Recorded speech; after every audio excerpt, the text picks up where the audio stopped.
Hi there, welcome back to another class in our course Medical Education in the New Millennium.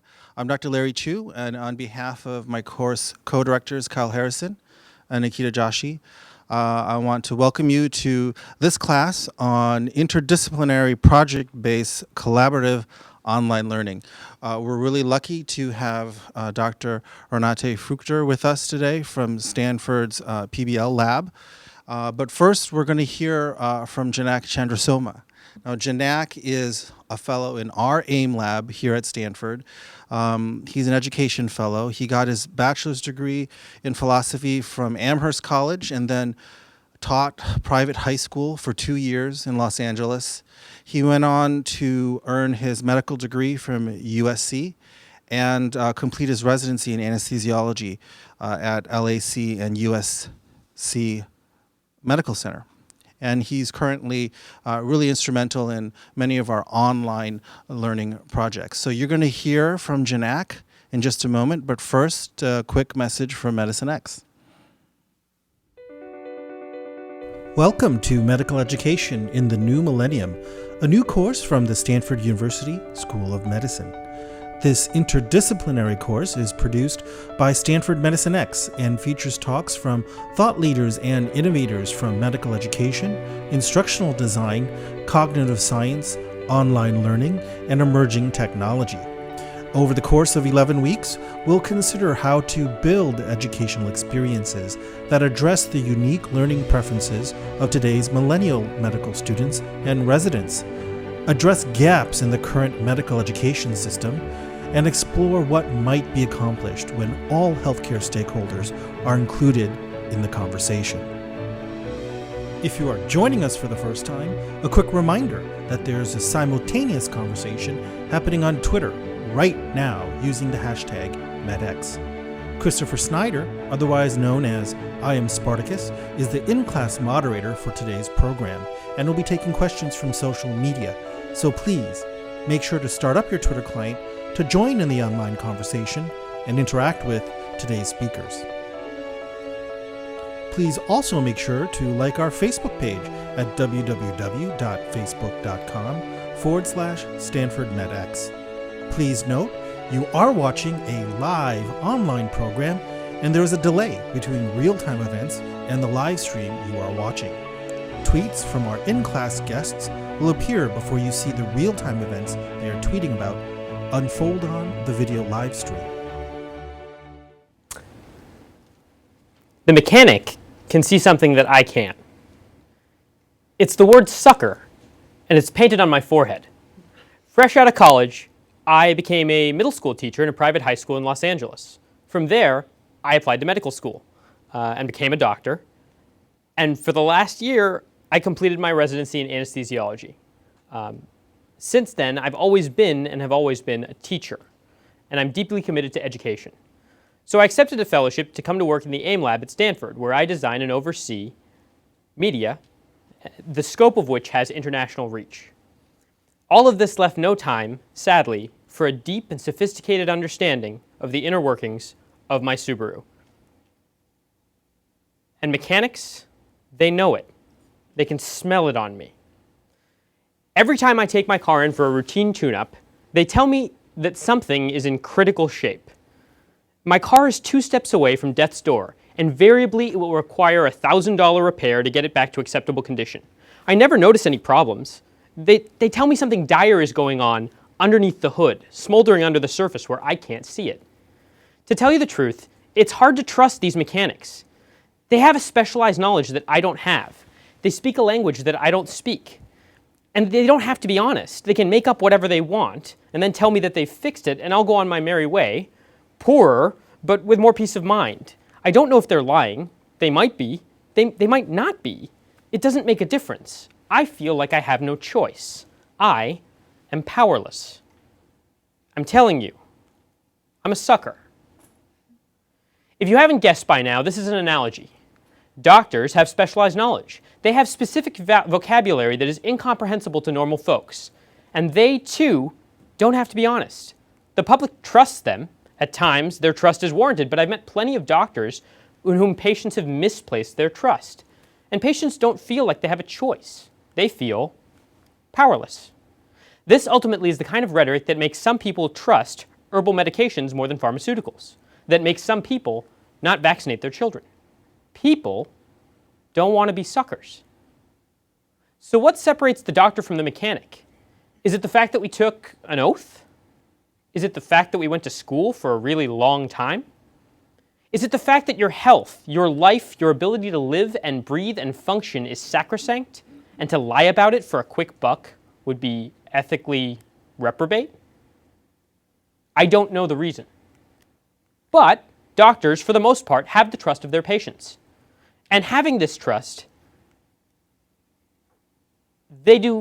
we as doctors have to do everything in our power to make sure we keep that trust. I ultimately am a teacher. I have a history with teaching. It's in my past, my present, and my future. But so does every healthcare professional. I want to educate future physicians, but every doctor has to be an educator to educate their patients in simple, coherent, plain language that they can understand, digest, process, and above all else, trust. But you don't get admitted to medical school because you have educational credentials. That's not part of the package deal. And it's easy for doctors to forget about what words and concepts people don't know.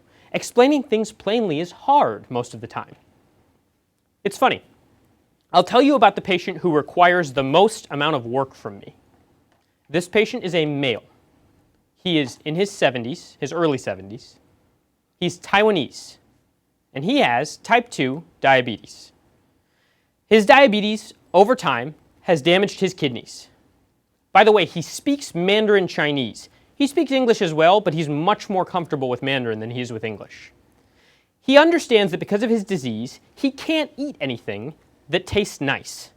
Salt and sugar are out. Carbohydrates, out. All flavor and taste has been completely eliminated from his diet.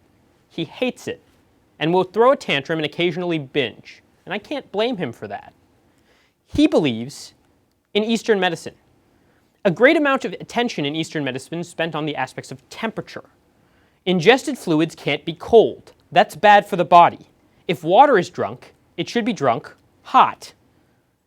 In Western medicine's perspective, that limits the rate at which water can be drunk. Furthermore, he has a misconception. He believes that if he drinks water, he will pee. This will make his kidneys work harder.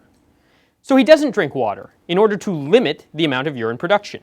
In reality, medically, the kidneys are concentrators, so the more water you drink, the less water they have to conserve and the less stress is put upon them. He has been educated on this multiple times, in English and in Mandarin. And for whatever reason, he just won't believe it. He simply won't. He goes on not drinking and further damaging his kidneys. Nothing I say or do can make him trust me. It's like I'm speaking a different language literally, a different language culturally, and a different language medically. I have specialized knowledge, and he doesn't believe me. The last piece of information. I'm not his doctor. I'm his son-in-law. I love him. I want him to think of me well and respect me. Patient education is not always easy. Often, that's because the patient isn't you. They don't have the same framework with which they look at the world. They are different, maybe because of culture, maybe because of tradition, or maybe just because all people are just different. Physicians are not just skilled practitioners. They can't be. It's not just good enough to be good at your job. They also have to be teachers. A physician must shepherd his or her patient down the path of understanding. It's not good enough to provide them with high-quality care. If you don't educate them about what's happening to them and their body, and provide them with guidance about what you're going to do about it, they're never going to trust you. And if patients get to a point where they mistrust their doctors and view them as just mechanics of the human body, that's a true failure. And we, the doctors, will be the suckers.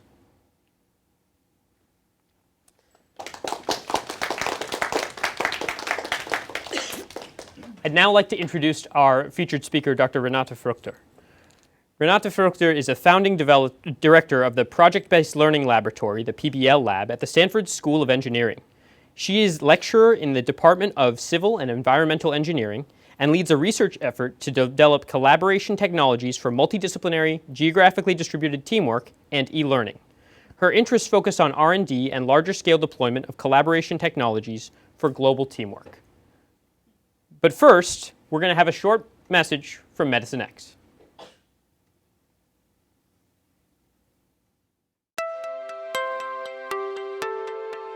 In 2015, Medicine X will be launching a new program called Medicine X Ed.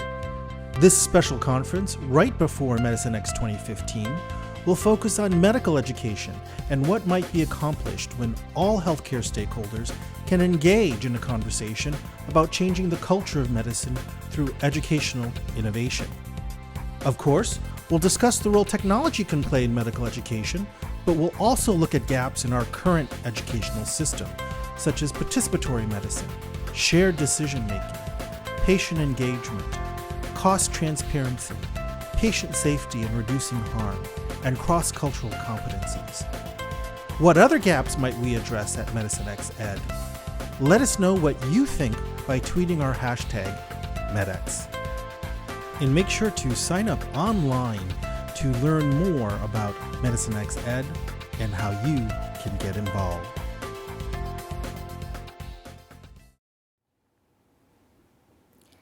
Good morning, good afternoon, and good evening to everyone here and online. And thank you for the invite to share an overview of our efforts in the PBL lab focused on global teamwork. A quick glimpse into our integrated R&D and education strategy. For us, it's the people, their activities that sit in the driver's seat.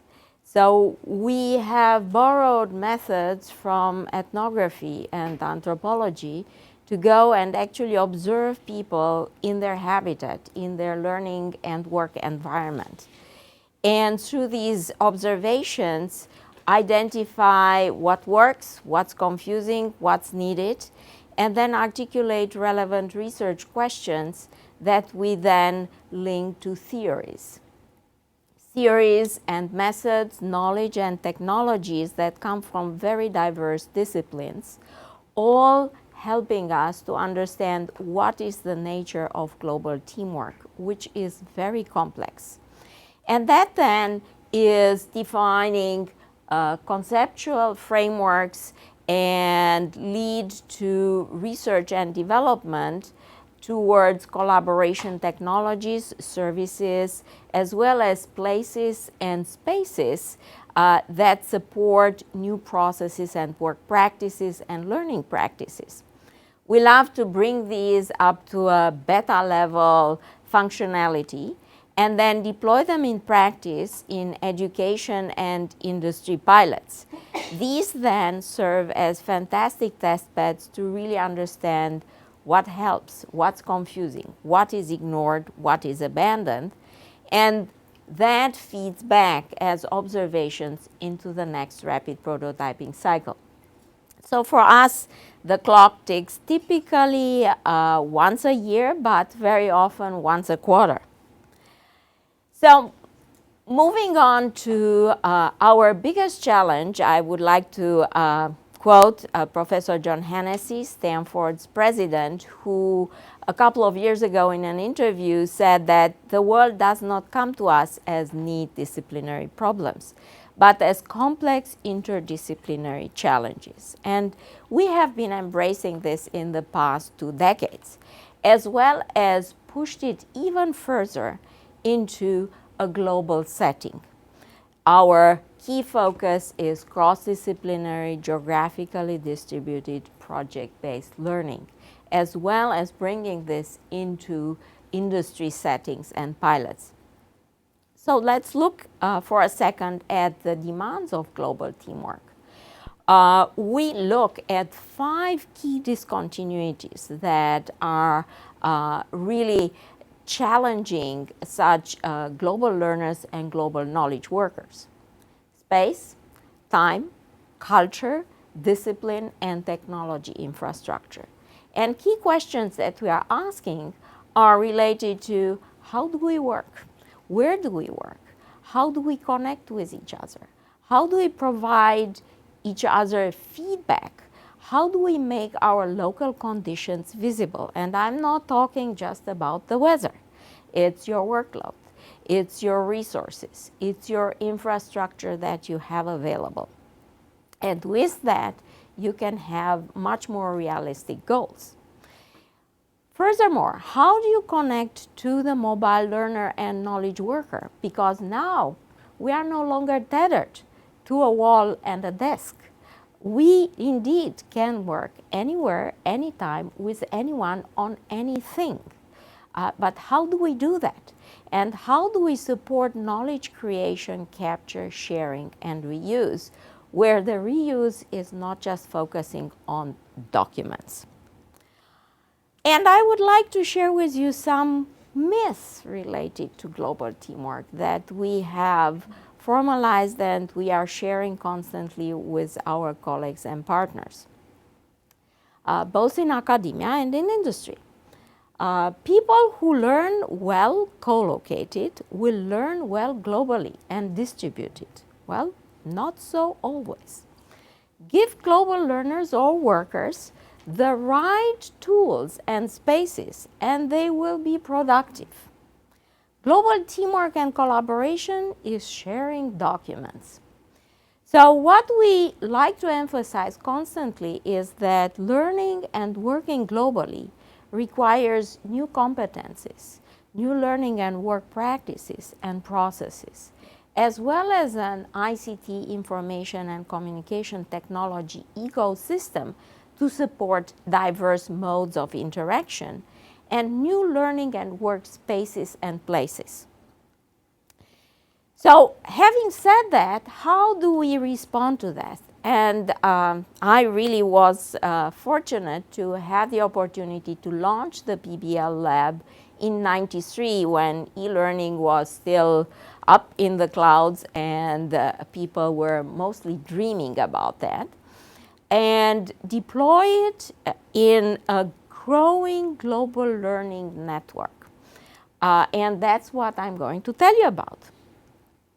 First, a working definition, and we always like to use the shorthand, the PBL, Project-Based Learning Lab, but it actually stands for P5BL, and the 5 represent problem, product, process, project, people-based learning. And all these 5 Ps are critical Ps for high-performance teamwork.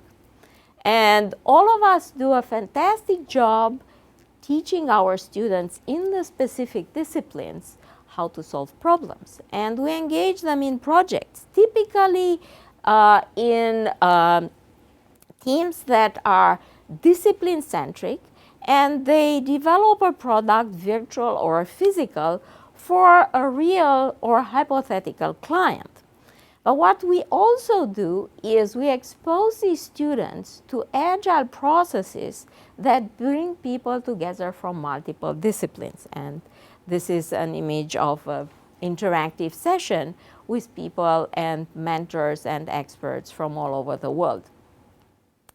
So why P5BL? And that has been one of my drivers when I started to develop this program, is we shouldn't blame industry. We shouldn't blame just the doctors and the medical profession and any other profession or vertical market. We should look first at our institutions, our academic institutions, which are structured in silos. So our students who will graduate and will work in cross-disciplinary teams live in that particular silo. A stands for architecture, E for engineering, C for construction management. And if we superimpose on this how projects run from phase to phase, from concept to development, we end up actually with operational islands of knowledge, which exchange information at a furious pace, however, with very poor coordination, collaboration, and communication skills and infrastructures and processes. So P5BL comes to address these challenges. And over the past 2 decades, I really was excited and thrilled to see more and more partners from more than 30 universities and counting. This year, Finland and UK are joining us, Aalto University and Loughborough University. And the core atom in this program is a truly cross-disciplinary team, bringing together students from architecture, engineering, construction. MEP stands for mechanical, electrical, piping, your heating, ventilation systems. And LCFM stands for life cycle financial management. And we just heard trust is essential, and each discipline has its own ego, its own representation language, its own kit of tricks and simulation tools and modeling tools. So how do you construct a dialogue across disciplines? And these participants come from the specific departments and schools and universities that represent these disciplines. In addition, every team, and every year we have anything from 4 to 12 such global teams, has a group of clients, owners, representing a particular institution or company. And most importantly, they all have access to a growing pool of industry and faculty mentors that come from the particular disciplines. It's also what I call learn all you can, as we say, eat all you can. So any student can talk with any mentor from any country, from any discipline, and learn as much as possible. They have typically a project that focuses on university buildings. They have a program for the building. It's kind of like this Li Ka-shing wonderful facility. And they have a budget, they have a site, and the timeline just emulating the real world. We've taken this education model, and I'll tell you in a second about the technological infrastructure and the process, and we have emulated it also in other vertical markets like manufacturing, high-tech, and aerospace. So all these teams are challenged to cross 4 chasms. First of all, to really learn and be immersed in a situated learning context and understand and practice how to construct a dialogue across disciplines. It's not just, here is my stuff, tell me what you need from me. That's not a dialogue, that's just throwing information over the wall. Second, to not only learn about technologies, but the most important and hardest is to articulate norms, rules, and protocols that take advantage of these technologies to better communicate, collaborate, and coordinate. That's the hard part of the technology. They also learn how to coordinate their tasks and task interdependencies across time and space.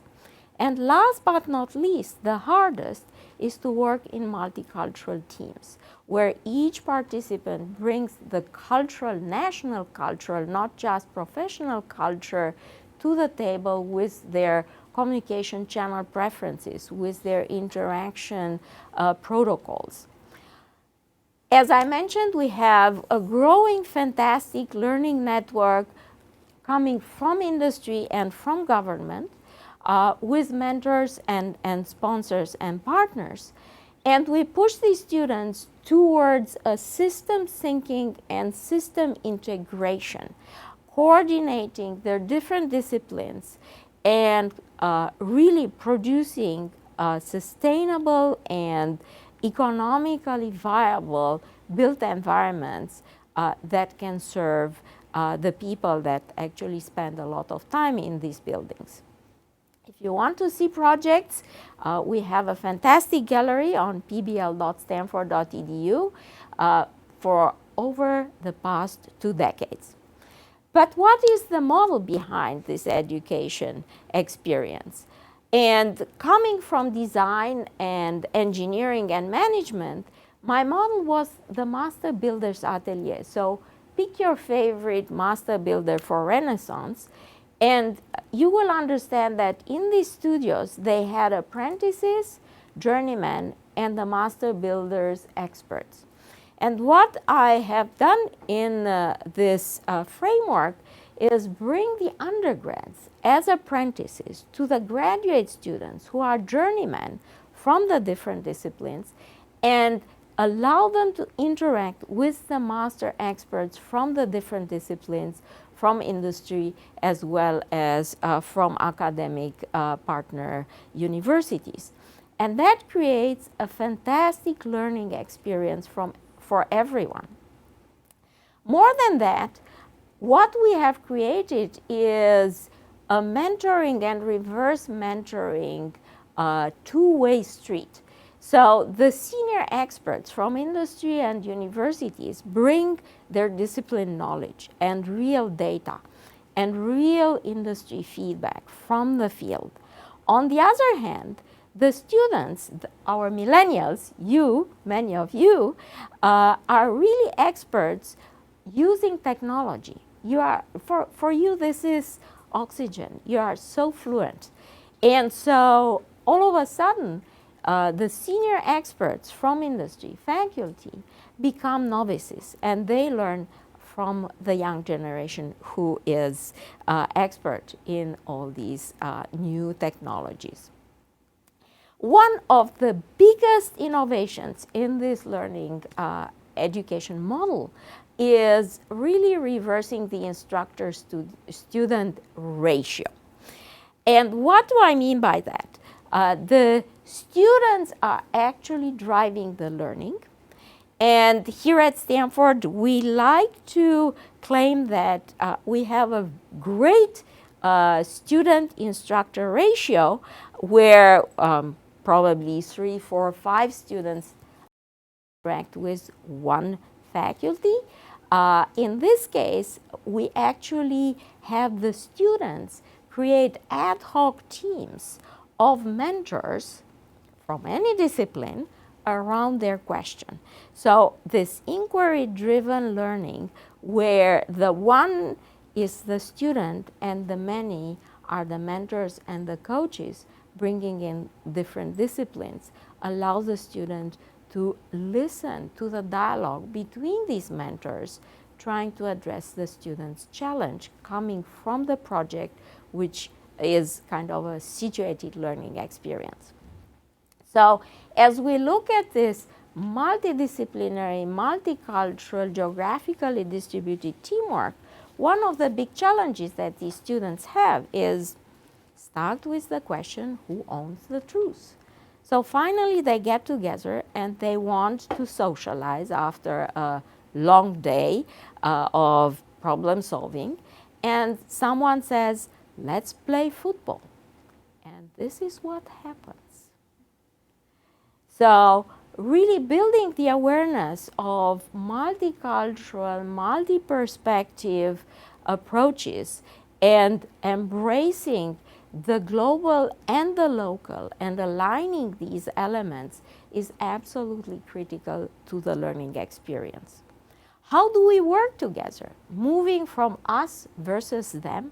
This is how we do things in this country, in our university, in our organization, to a sense of we. And that's typically what everybody's pushing towards, aligning expectations, making them transparent, aligning perceptions and assumptions, and building common ground. But I like to emphasize that this is just cooperation. This is taking us versus them to a sense of group. Group does not equal team. And so collaboration is a balancing act. It requires building what we call the third way. You bring your way of doing things, I bring my way, and together we define our way. And we plan and redesign and replan our way as our project evolves. Very hard. Where do we work and how do we work is another important question, and we like to offer choices. We like to create ecosystems. So one of the key frameworks that we have been using both for R&D as well as for deploying innovative environments for learning and work is the BBI framework, standing for bricks, bits, and interaction, or the physical, virtual, and social. These three elements also represent business units in any company or institution, including Stanford. BRICS is our capital development facility group. BITS is our IT division. They manage security and network and hardware infrastructure. And Interaction Social is your business development, your HR, and all of them try to create the best learning and work environment for us. But very often, they do not talk with each other.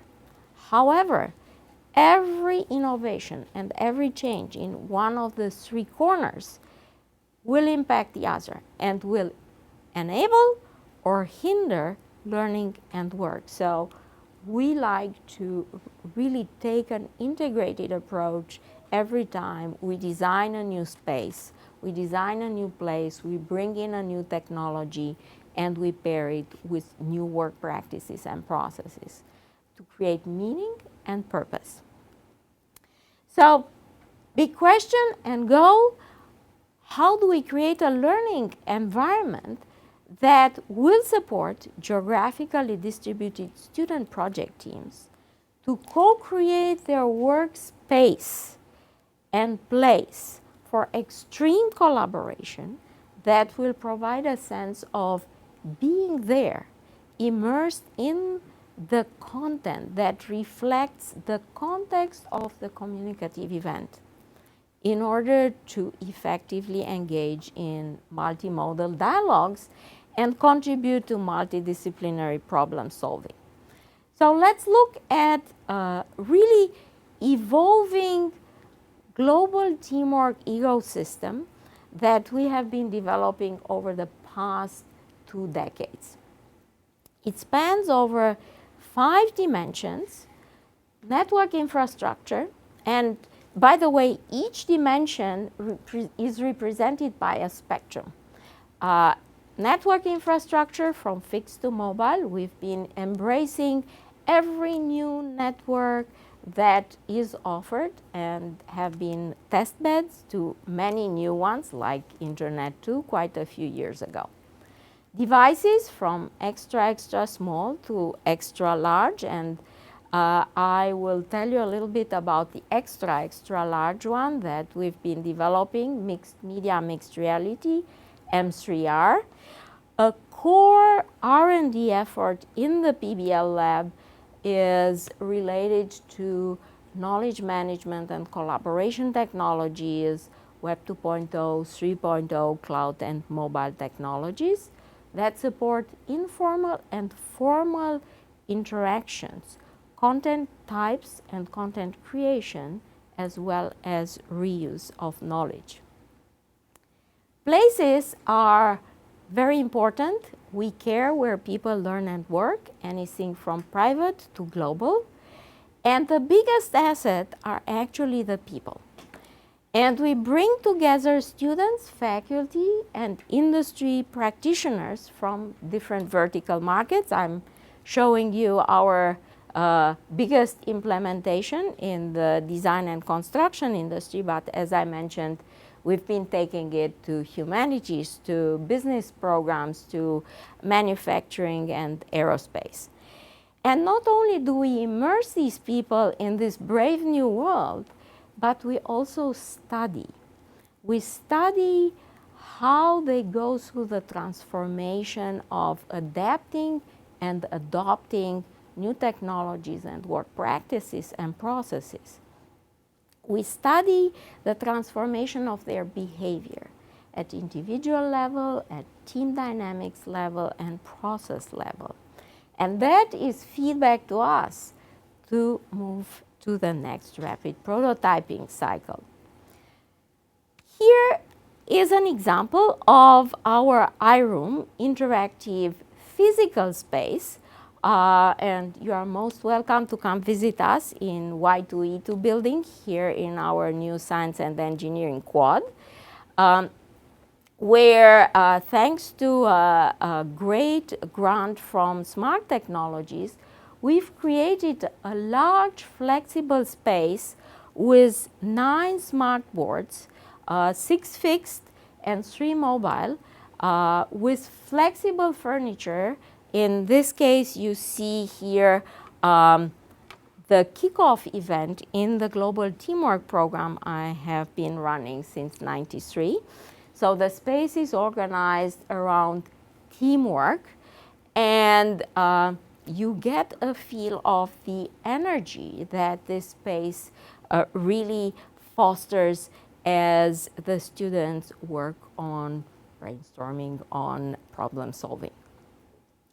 This is fast forward. All the students come to Stanford for a team building workshop that I run every January for 3 days. And after that, they go back to their universities, and all the activity is happening online. And in May, everyone comes back for a final project presentation event where this iRoom becomes a stage for the teams to actually construct and unfold the evolution and the story of their projects in front of the audience. So it's not one display, it's not one-dimensional, but it allows us to see content in context. The architecture in the context of the structure, in the context of the situation on the site, the cost, the workflow, and correlate all this information in real time around you. All is very nice and good, but what do you do when you are not in that room? Well, we have linked this physical space with a virtual space that extends the physical almost infinitely and is as flexible as needed for the meeting or the event that you run. And what happens in the physical is replicated in the virtual and vice versa. So we have a fusion of the physical and the virtual that allows participants to be there, to be present. Not only that, but as I mentioned, we want to support the teams to build an ownership of that space and co-create and construct their collaboration space so it becomes a place that has context. And this is a snapshot from the teams that have weekly project meetings. These spaces have also a persistence, so they keep the content in context, persistent. So I can find things as I left them, and I can find things as you left them because we are working in different time zones. More than that, this space gives the teams that are globally distributed back a construct that supports social and informal interaction. This is a picture from one of the teams, and many of them have done this over the past couple of years. It's a surprise birthday party. And what is important to see in this picture is the poster with balloons and the virtual cake that is embedded in their work environment, just as you would have it in a physical space. And that, as I mentioned, gives back the social construct to global teamwork instead of just dialing in and out from teleconferences and web conferences, forgetting who you are. In this case, there were people from Puerto Rico, Sweden, Germany, California, and Madison and Georgia Tech. It was just fantastic. And providing these social constructs strengthen work relationships and consequently strengthen trust that we heard earlier. Glimpse into technology. This is an example of a team in 2014. This team had 7 participants, 5 disciplines, 7 cultures, 7 nations, from US to Mexico to Poland, Sweden, China, Korea, and New Zealand. They used web conferencing. You see it up here on the upper right, and they use their virtual space depending on the task. So there is no one size fits all in terms of technology, but learning how to match the technology to the tasks and the conditions is an essential skill that they learn. By the way, the clocks in the virtual world here represent actually the actual time of their weekly meeting. 9 p.m. here in California, midnight at Georgia Tech, and 6 a.m. in Central Europe. And they bring their artifacts and they bring their models. We also study, I will give you one example of one of the studies we've done comparing web conferencing and application sharing, your favorite flavor, Link, WebEx, GoToMeeting, Adobe Connect, Skype, with our M3R collaboration environment. And we used eye tracker technology to collect information, so quantitative data. And here is the takeaway. Around 3 documents, 3 artifacts is a threshold in terms of cognition, in terms of attention that impacts multitasking. We move from virtual worlds, from viewing, the students learn how to bring in their product models. And in our case, the patient is the building. In your case, the patient is the human. And we view it in a 2D environment.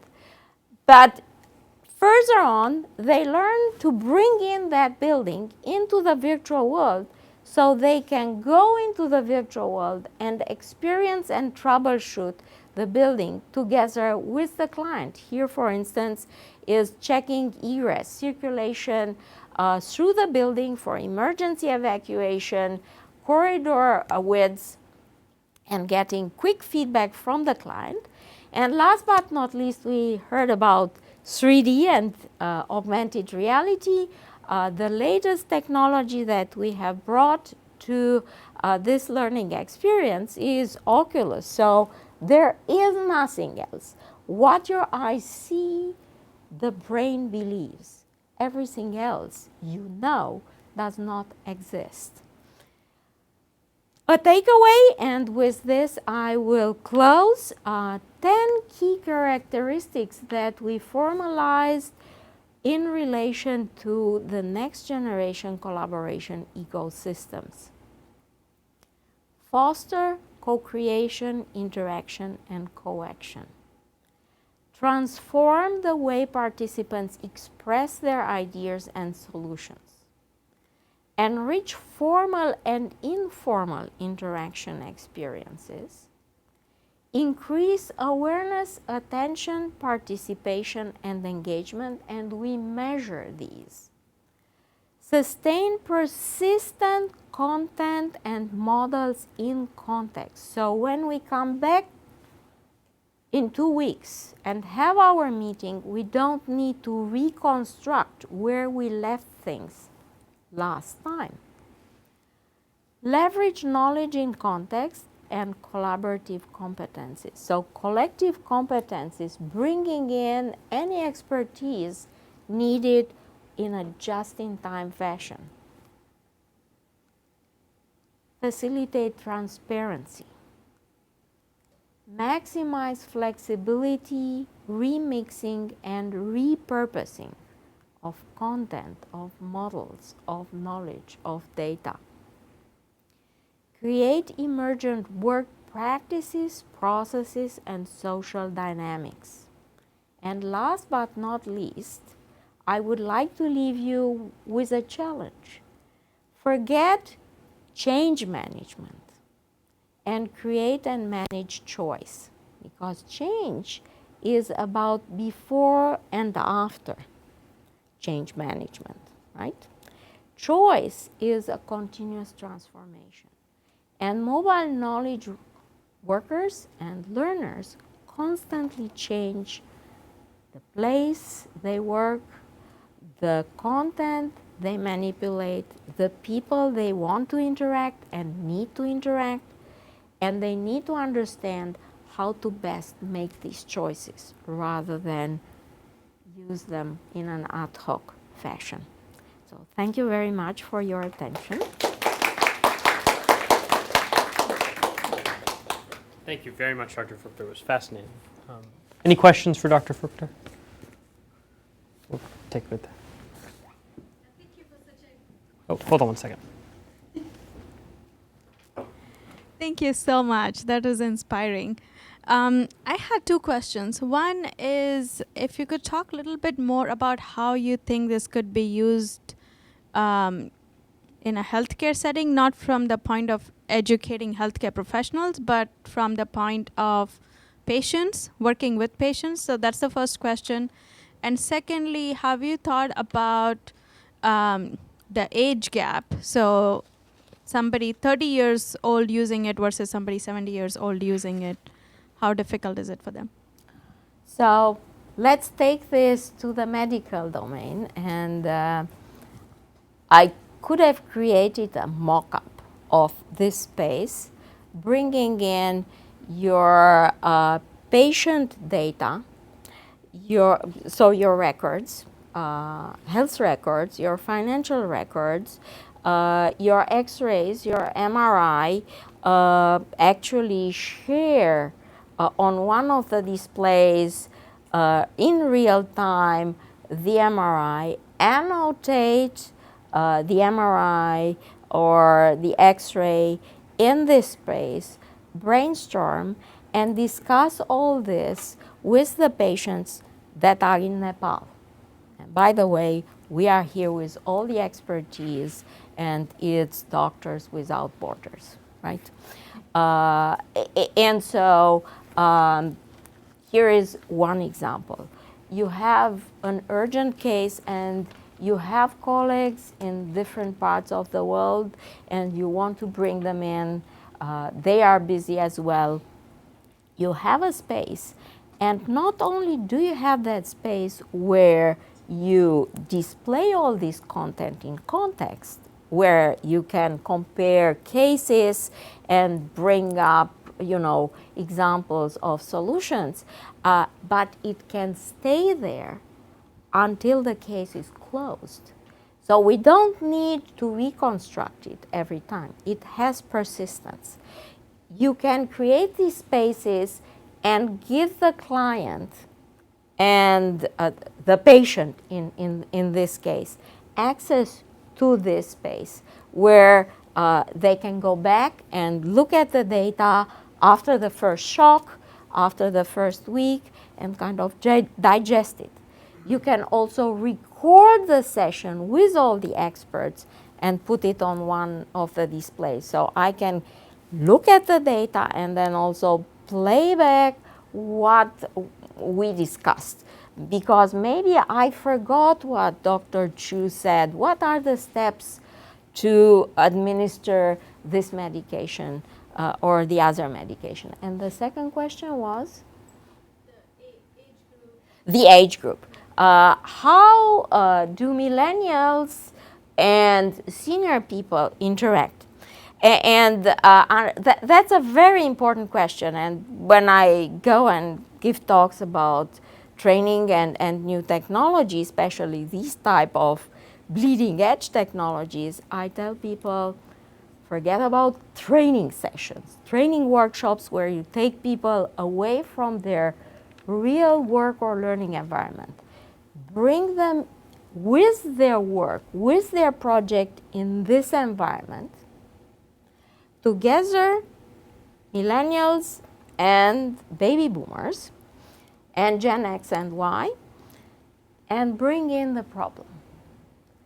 And let the young people who are very fluent with smartboards and virtual worlds and augmented reality talk about their problem and seat it with someone who knows how to interact with these spaces. You will be surprised how quickly the boomers who say, I will not touch this keyboard because the computer will crash, forget that there is a smartboard, forget that there is a virtual world, and they engage in dialogue because the problem is challenging, because they have the expertise and they want to work together. And we have numerous examples where we brought in CEOs and VPs, super designers and engineers and managers who were sitting on the side and observing for about 10-15 minutes. And after that, they are in and they are solving the problem. So the technology is a means to an end, which helps us actually leverage all these competencies. It is not the purpose. So, wow. One comment to add. As a follow-up to your question, I'm just even thinking about recent events in global health and, for instance, the Ebola outbreak, and the idea of being nimble enough to put together a global team where we have the world experts, but we're also situating their expertise into the local context. Because, boots on the ground in Texas and learning how to disinfect a room is different than in Africa. How do we share that knowledge, and how do we get groups to work together? I mean, it seems like what you presented here has a great use case that you can transfer into healthcare, pretty easily when you think about just what we've been dealing with Ebola. But I do have a question for you. How might you see this type of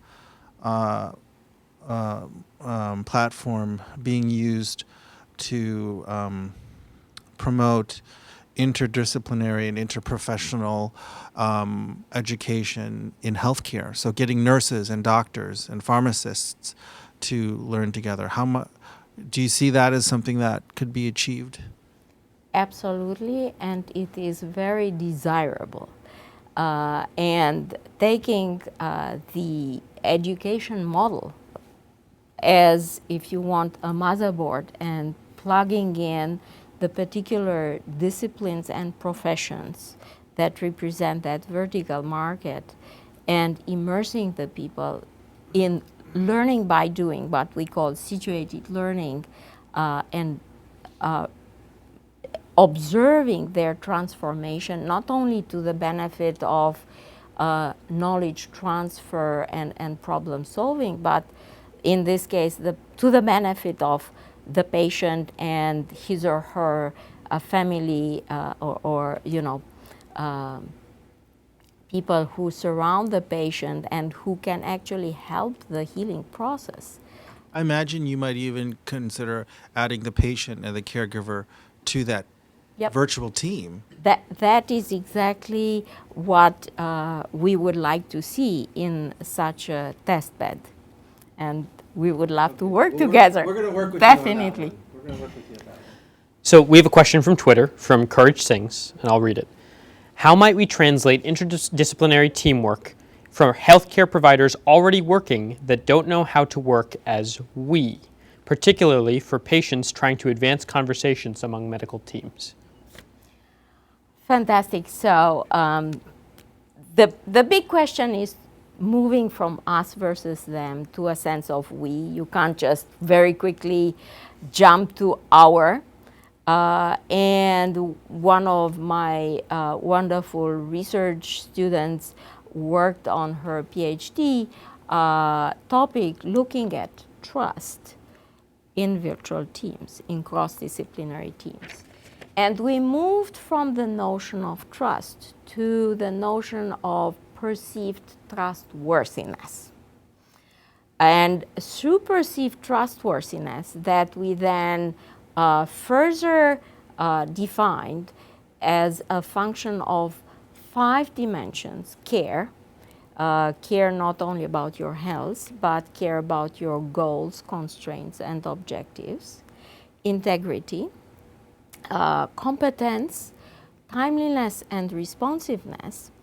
And with that concept, looking at perceived trustworthiness in a dyadic relationship, discipline 1, discipline 2, A trusts B to do X. And through this analysis, trying to make transparent 2 criteria: follow through and checking. So think about perceived trustworthiness as your stock value, right? The stock value fluctuates. It's based on perception of the public, how you perform. So do you follow through? Okay, your perceived trustworthiness will go up. Your stock value will go up. I will check on you less. You are late following through for some good reason or another. Your perceived value, perceived trustworthiness goes down. I'm going to check on you. And so you're going to start to see 10 emails, 15 voice messages, 20 plus text messages. What is going on? So perceived trustworthiness helps bring the people together. Second, it's bringing them together in a co-creation activity.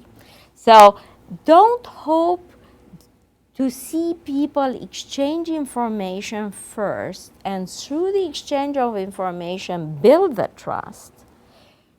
Reverse the process and have the people co-create, because through co-creation, even a very simple task, I start to see how you think and work. You start to see how I think and work. This becomes transparent, tacitly transparent, just like in this case, co-creation of the collaboration space that evolves as our dialogue evolves.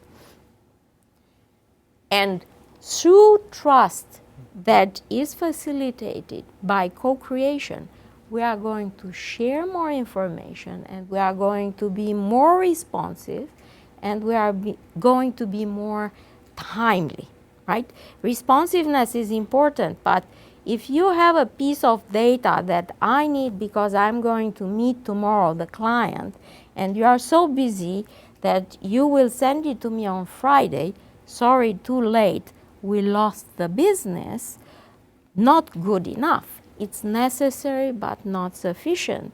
So really pairing the responsiveness and the timeliness in the context of perceived trustworthiness and co-creation will enable us to start to build a mutual understanding. So very complex elements.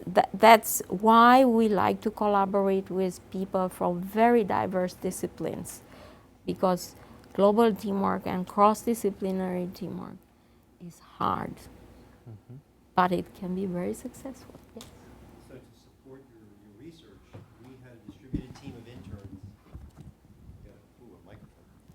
We had a distributed team of interns that was spread across the United States at different universities. We found that the few interns that weren't located where we were doing most of our work were feeling a bit of alienation, and it was affecting the work because there was a lot of collaboration and teamwork. We found that by using Second Life to construct a shared space on an island and to allow them to create avatars, and even though we only met there perhaps once every 2 or 3 days, we wound up having our orientation there in addition to our physical orientation, and it dramatically changed the quality of the work.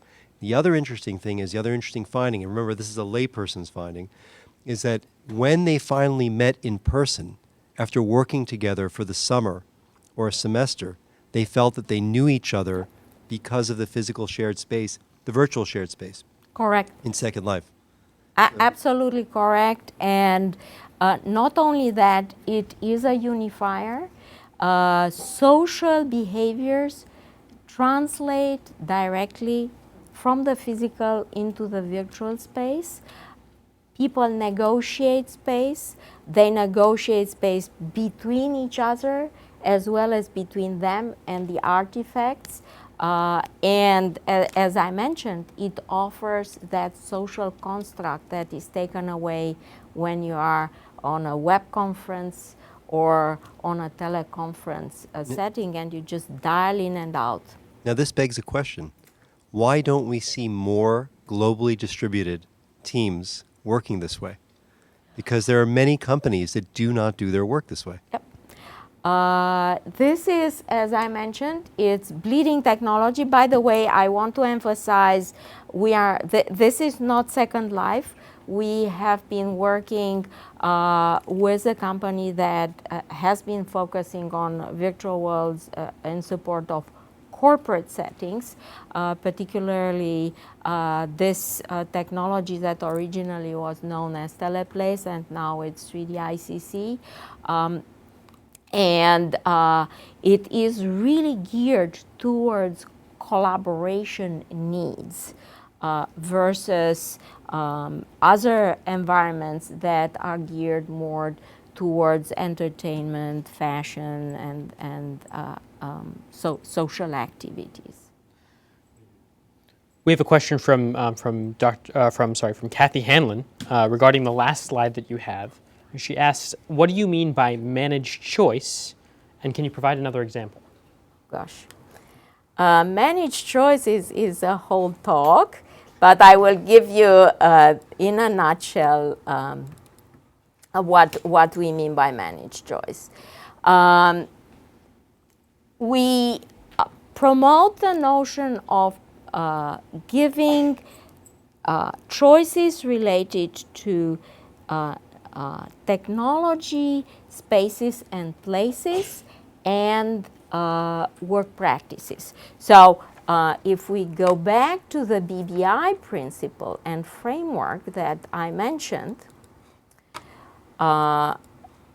currently we've been working with quite a few companies and also engaged in a new ways of working network.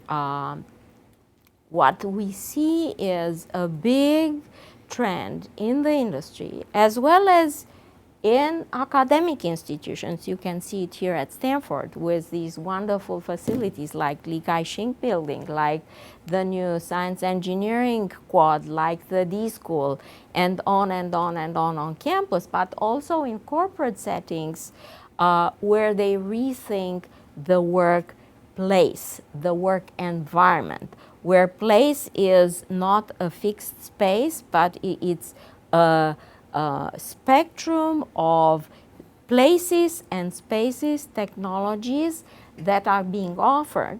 And very often the social and interaction and business process and work practice aspect is kind of lost in translation, and it begs for the necessary matching guidelines for people to understand and make right, good choices as they pick the physical space, the technology, so any communication channels, tools, networks, and devices that are paired with the work practices and processes to take best advantage of the physical and the virtual.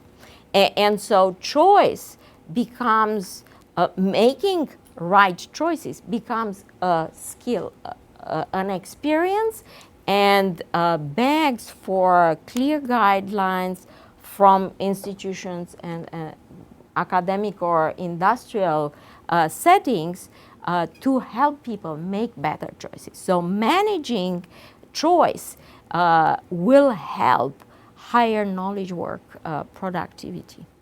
So, one more question, I think. Okay, sort of a two-parter. You can pick one or pick none.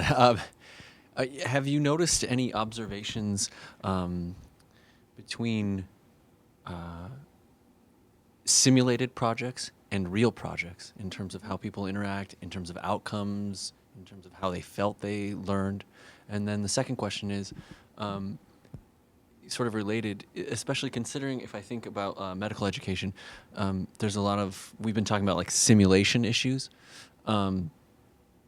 How do things like this sort of integrate with simulation versus, and you kind of talked about patient experience, bringing patients in a little bit, but some sort of virtual but simulated versus virtual but talking about something real? And just your thoughts on that. So first of all, some comments about question number one, and that is simulated learning environments like the global teamwork course that I've been running since '93 versus the real world.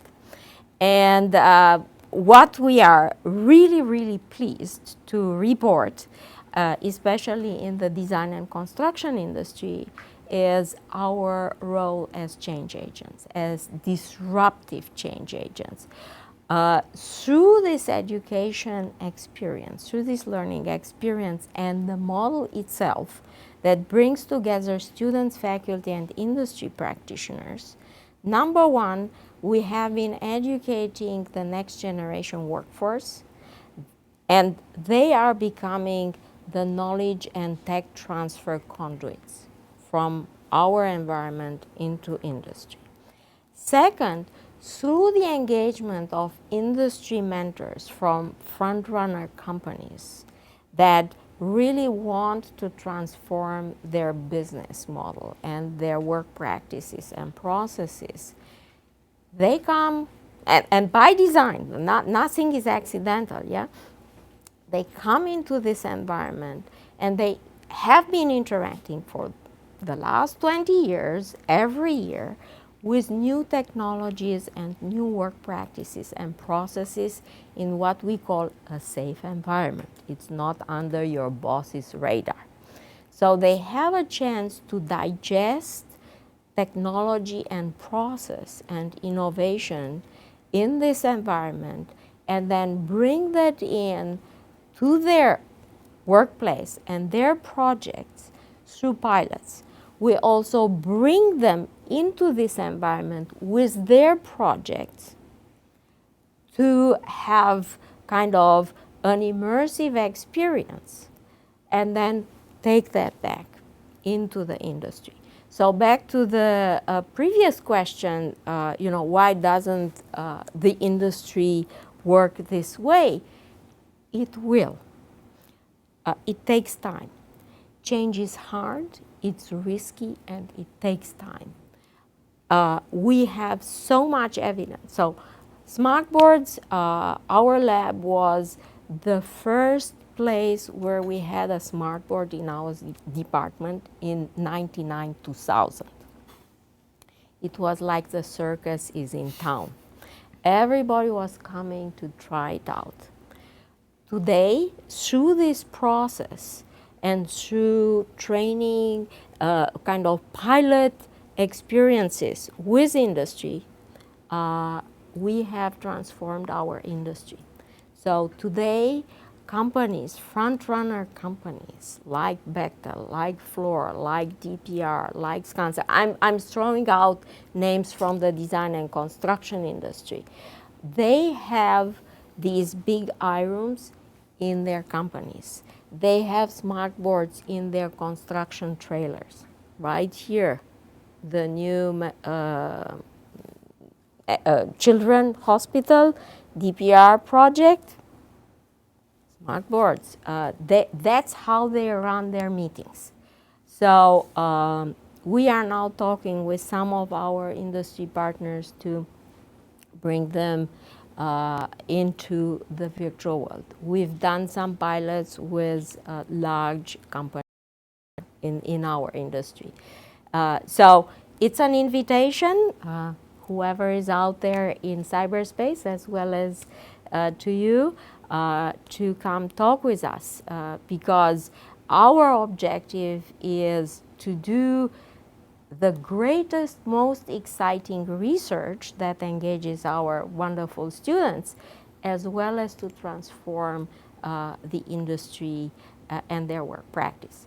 And the second question was related to the medical domain. Can you repeat that quickly? Yeah, well, I'm generally interested in terms of like the educational impact. So if you guys are researching how students use these systems, is there a difference between a real project and an artificial project, or a simulation and a real patient, or something like that? And In a nutshell, knowledge transfer is almost, it's 100%. So our alumni of this class and this program take these practices into their projects, and they report back, copying exact what they experienced in this class in their projects. One of the latest messages I got was from one of the students from Slovenia who told me that he is now on a project team designing and building a school in Ghana with people all over Europe and Ghana, and he is implementing this environment in his project, and on and on and on. Awards, students who walk out of this program become heads of virtual and design and construction divisions in companies. And one more question you had about simulation, and that's why I brought up this image. Not only do they learn how to integrate and coordinate their discipline models, but they use these models to do multidisciplinary performance evaluation in real time, parallel processing, in parallel rather than sequential. So you can very quickly see the impact of a change in one discipline on all the others. You know, what clashes do you have, and respond to that. Here at Stanford, we like to tell our students, fail fast, fail early and often and virtually, because it costs much less to do it early. Dr. Fruchter, thank you so much. You are an inspiration. My pleasure.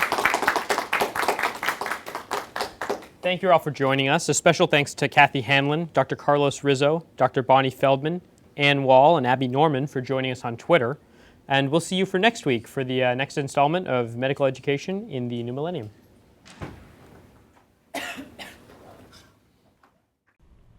If you like what you see in this class, be sure to check out our online course, Engage and Empower Me, a new online class from the Stanford University School of Medicine. We are featuring presentations from patients and experts on participatory medicine. Through this course, we hope to empower you to take part in creating a more inclusive and collaborative healthcare system. The course can be found at class.stanford.edu. As a reminder, this program is made possible by support from the Stanford University School of Medicine, Department of Anesthesia, Stanford AIM Lab, Stanford Hospital and Clinics, and the Agency for Healthcare Research Quality. If you haven't yet done so, please take a moment to like our Facebook page at www.facebook.com/Stanford Med X, so you can continue the conversation online and stay informed of program updates. From all of us here at Stanford Medicine X, we want to thank you for joining us today and remind you to join us again next Thursday, November 13th at 6 p.m. Pacific Standard Time for another edition of Stanford Medicine X Live, featuring a new class on medical education from the Stanford University School of Medicine called Medical Education in the New Millennium. Next week, we are featuring President of Coursera, Dr. Daphne Kohler. For all of you out there taking time to tune in with us tonight, thank you for joining us and being part of the conversation. A special thanks to our guest panelists this evening. From all of us at Stanford Medicine X, we'll see you next time.